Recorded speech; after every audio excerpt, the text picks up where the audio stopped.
दोस्तों, Tokyo Olympic में हिंदुस्तान को पहला गोल्ड मेडल दिलाने वाले नीरज चोपड़ा पर पूरे देश को नाज है। ओलंपिक के इतिहास में अब तक भारत को केवल 9 स्वर्ण पदक मिले थे, लेकिन अब उन्होंने 10वां गोल्ड मेडल दिला दिया है। और दोस्तों, अभिनव बिंद्रा के बाद से वे दूसरे ऐसे भारतीय हैं जिन्होंने एकल स्पर्धा में स्वर्ण पदक दिलाया है। नीरज ने भाला फेंक इवेंट में इतिहास रचा और एथलेटिक्स में मेडल जीतने वाले पहले भारतीय बने। अब दोस्तों, वैसे तो देश में क्रिकेटर्स के अलावा अन्य खिलाड़ियों को उतनी पहचान नहीं मिलती जितनी की मिलनी चाहिए, लेकिन नीरज चोपड़ा केवल 23 साल की उम्र में ही इतिहास रचकर सभी युवाओं के लिए प्रेरणा बन गए हैं। तो चलिए दोस्तों, हम जानते हैं कि आखिर कौन है नीरज चोपड़ा।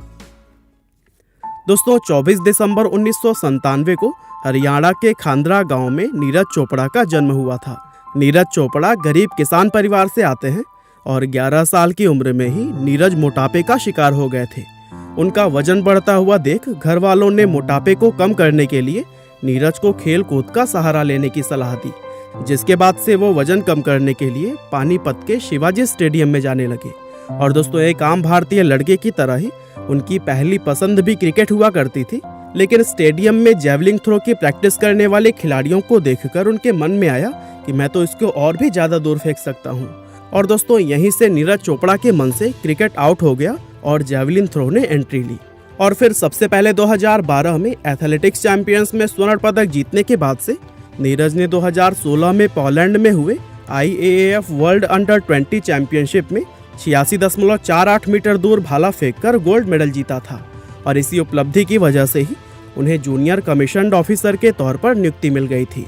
अब आर्मी से जॉब मिलने के बाद से नीरज ने एक इंटरव्यू में कहा था कि मेरे पिता एक किसान हैं और माँ एक हाउसवाइफ, और मैं एक ज्वाइंट फैमिली में रहता हूँ और मेरे परिवार में किसी की भी सरकारी नौकरी नहीं है, इसीलिए सब मेरे लिए खुश हैं। उन्होंने कहा था कि अब मैं अपनी ट्रेनिंग जारी रखने के साथ साथ अपने परिवार की आर्थिक मदद भी कर सकता हूँ। हालांकि जॉब पाने के बाद से भी नीरज ने अपनी प्रैक्टिस नहीं छोड़ी और आगे चलकर 2018 में इंडोनेशिया के जकार्ता में हुए एशियन गेम्स में उन्होंने 88.06 मीटर का थ्रो करके गोल्ड मेडल जीता।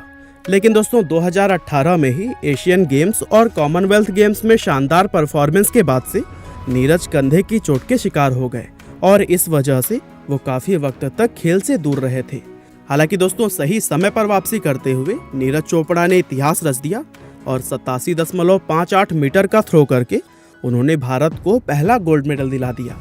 और दोस्तों, इस तरह से गरीब किसान परिवार में जन्मे नीरज चोपड़ा आज हम सभी के लिए एक इंस्पिरेशन बन चुके हैं।